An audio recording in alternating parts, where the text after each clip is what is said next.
Olá, pessoal. Vamos tratar então agora de matéria orgânica. Notem nessa foto, então a gente tem um solo vermelho e um solo escurecido, bem negro. Qual solo vocês diriam que é mais fértil? Muito provavelmente vocês vão dizer que é o escuro, o solo enegrecido. Isso é um conhecimento que você já tem aí da vida. Quase que instintivamente você sabe que esse solo é mais rico em nutrientes, tende a ser mais fértil. Por quê? Porque ele é rico em matéria orgânica. É a matéria orgânica que confere essas características de fertilidade ao solo. E ela realmente é muito importante. Solo, não é rocha, não é outro substrato, porque tem matéria orgânica, né? É ela que permite essa alimentação, essa retroalimentação do ciclo abundante aí da vida dos micro-organismos que favorece a formação de solo, a dinâmica de micronutrientes e a absorção, né, para absorção pelas plantas. Então, matéria orgânica é a fração do solo que compreende todos os organismos vivos e seus restos que se encontram, né, nos mais variados graus de composição. Matéria orgânica é resto de folha, de galho, em decomposição, já decompostos, ou ainda que não estejam decompostos, né, você ainda consegue reconhecer isso, é considerado matéria orgânica. Micro-organismos que estão no solo, e são milhares, nematóide, fungos, bactérias, actinomicetos, todo tipo de inseto, pequenos animais, então, tanto esses organismos em decomposição, como os vivos, é considerado matéria orgânica. Então, quando essa matéria está toda decomposta, do que ela é composta? Resíduos orgânicos, né? Tecidos de animais e plantas, biomassa microbiana, então é o corpinho mesmo do fungo, da bactéria, substâncias não úmicas, que são carboidratos, ácidos orgânicos, compostos orgânicos, pigmentos, minerais, substâncias úmicas, né? Que são essas, das fibras das plantas, né? O que sobra depois de toda a decomposição são essas substâncias úmicas que têm difícil decomposição e que mantêm, então, essa umidade, as propriedades da matéria orgânica por mais tempo. A gente tem aqui, então, um exemplo das folhas em decomposição, micro-organismos diversos compondo esse solo, e aqui hifas de fungos, bactérias aqui no meio dessa bactérias e hifas de fungos aqui representando os micro-organismos. A matéria orgânica, ela está relacionada à fertilidade, né? Graças a ela você aumenta a porosidade no solo, o ar para que as raízes consigam respirar, a permeabilidade de água e a retenção dessa água para que as plantas tenham o suficiente para a manutenção dos seus crescimentos. E também ela fornece um pouco de nutrientes, né? Além de favorecer as comunidades microbianas, que têm uma importância na dinâmica dos micronutrientes. As plantas precisam que os micro-organismos que estão no solo degradem a matéria orgânica que está ali, para que esses nutrientes fiquem disponíveis, né, dissolvidos na água, para que as plantas consigam absorver. Então, notem que aqui, ó, um solo sem matéria orgânica foi o substrato onde foi cultivada essa planta, e um solo com matéria orgânica foi onde cultivado essa outra planta. Notem que em solos que tinham matéria orgânica, a raiz cresceu, explorou melhor o volume de solo, teve maior ramificação. Solos sem matéria orgânica, a raiz cresceu muito menos ou não se ramificou. Além disso, tem outra propriedade importante da matéria orgânica, ela mantém o pH e ela ajuda a manter estável, né? Não só o pH, ela quela também em metais pesados. Então, aumenta a CTC, a capacidade desse solo reter os nutrientes e não serem levados com a chuva. A gente vai ver melhor esse conceito de CTC mais para frente, mas matéria orgânica, ela é a grande responsável pela fertilidade do solo. A gente tem aqui que ela melhora a estrutura do solo por facilitar a formação daqueles agregados que a gente comentou nas últimas aulas. E aí a gente tem a estrutura do solo, ela pode ser grão simples, em blocos, em placas, prismática, granular, massiva. A matéria orgânica ela vai favorecer essa estruturinha aqui em blocos. Quando você tem uma estrutura de solo mais agregado, você forma passagens, né? Mais passagens, mais canais para permeabilidade dessa água. Voltando àquela imagem que eu mostrei, quando você tem matéria orgânica, a estrutura do solo é mantida. Quando você tem cobertura de solo, o solo ele é protegido contra o impacto das chuvas. Então, matéria orgânica é o segredo para a fertilidade dos solos, é o segredo para a proteção contra a erosão. Ela melhora a qualidade do agregado por fornecer aquelas fibras da decomposição, por favorecer o crescimento aqui dos fungos, das bactérias. Fungos e bactérias também são considerados matéria orgânica. Então, quanto mais matéria orgânica dentro do que é, né, o, quanto mais matéria orgânica, melhor é a qualidade, a característica desse solo.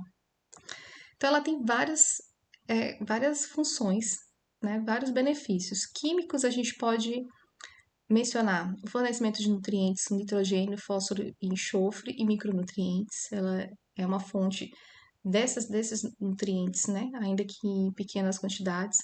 Aumento da capacidade de troca de cátions. Então, a matéria orgânica ela tem cargas que atraem os íons, que são os nutrientes necessários para as plantas. Então, é isso que a gente chama de CTC, essa capacidade de absorver, de atrair como um imã esses nutrientes. Ela tem essa capacidade de 2 a 20 vezes maior que as argilas. Ela também aumenta o poder tampão, né? Evita mudanças drásticas de pH. O pH é uma medida que diz respeito à acidez ou à alcalinidade do solo. Solos muito ácidos, o que é natural dos solos muito intemperizados, eles são tóxicos para as plantas. Então, um pH mais próximo de 5,5, 6,5 é mais adequado. E ela também tem, a matéria orgânica, ela consegue quelar metais pesados. Então, ela sequestra e eles não ficam dissolvidos, né, na solução do solo. Dentre as propriedades físicas da matéria orgânica, a gente pode mencionar que ela melhora a estruturação do solo e, por consequência, melhora a permeabilidade e a aeração, aumento da retenção de água nos microporos, que ela aumenta o número de microporos, aumento da resistência à erosão, por consequência desses dois fatores que são alterados, melhora o aquecimento do solo em locais muito frios, porque ela confere aquela cor escura que retém o calor, a temperatura. Redução de variações na umidade e temperatura pela cobertura do solo. Quando você tem o solo coberto, a variação de temperatura nessa camada superficial é muito menor quando ele está descoberto. Ele fica muito quente quando está pegando o sol e fica muito frio quando está de noite. Dentre as propriedades biológicas, né, da matéria orgânica, ela é fonte de energia e nutrientes para a própria microbiota, melhora a atividade enzimática, dessa microbiota, da região que fica ao redor das raízes, né, a rizosfera, inibe fitormônios e ácidos inorgânicos das interações entre as próprias plantas e outras substâncias que possam ser ruim para as plantas.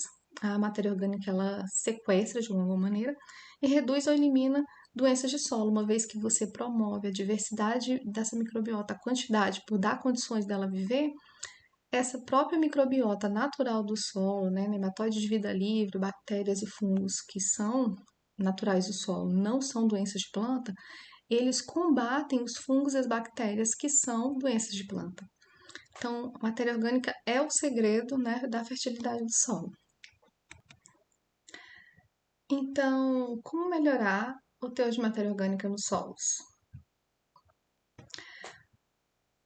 Pela adoção das práticas conservacionistas, né? Então, o sistema de plantio direto, ele não revolve o solo. O revolvimento de solo, ele faz com que tenham perdas no carbono, né? Na matéria orgânica.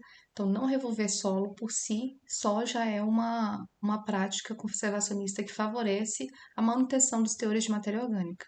Além disso, o plantio direto, ele tem que promover uma palhada densa, né, para a cobertura desse solo. Isso faz com que essa palhada, ao se decompor, vá aumentando o teor de matéria orgânica. Então, essa é uma prática bem importante, principalmente para cultivos extensivos, né, que são altamente intensivos em revolvimento de solo, em maquinário, e 3 safras por ano, então se retira muitos nutrientes, né? A exportação de nutrientes é intensa. Segunda prática, adubação verde. O que é adubação verde? O plantio de culturas que importem nutrientes, especialmente o nitrogênio. Existem plantas que têm uma alta eficiência de associação simbiótica com as bactérias do gênero Bradyrhizóbios, risóbios, que fazem com que o nitrogênio gasoso se transforme num aminoácido diretamente. Então, em vez de absorver nitrogênio do solo, essas plantas elas conseguem absorver nitrogênio diretamente do ar. 72% do nosso ar é nitrogênio. Então, tem várias culturas que têm essa capacidade, são especialmente da família das fabáceas, né? Primas aí da soja, do feijão, da lentilha. A crotalária, por exemplo, é uma planta bem utilizada para isso. Ela tem até um potencial ornamental bem bonito, né? Porque olha, ela tem essas flores amarelas aqui.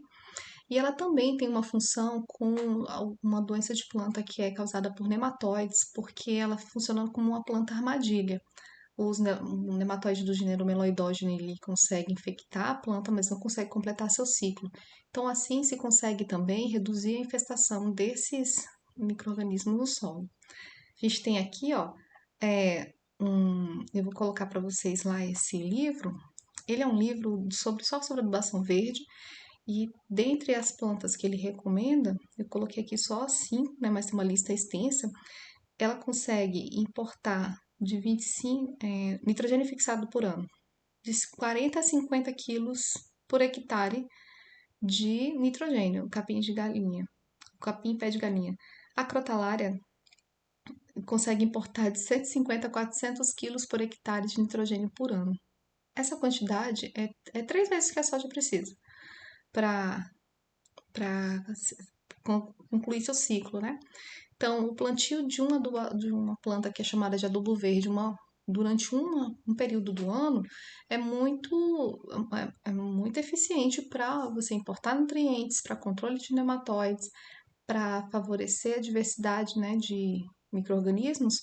Quando você tem diversidade de plantas sobre esse solo, você também promove a diversidade de micro-organismos. Quando você tem só a mesma cultura sendo plantada, uma ou duas culturas sendo plantadas ao longo dos anos, você vai reduzindo a diversidade, a quantidade de micro-organismos que conseguem habitar esse solo.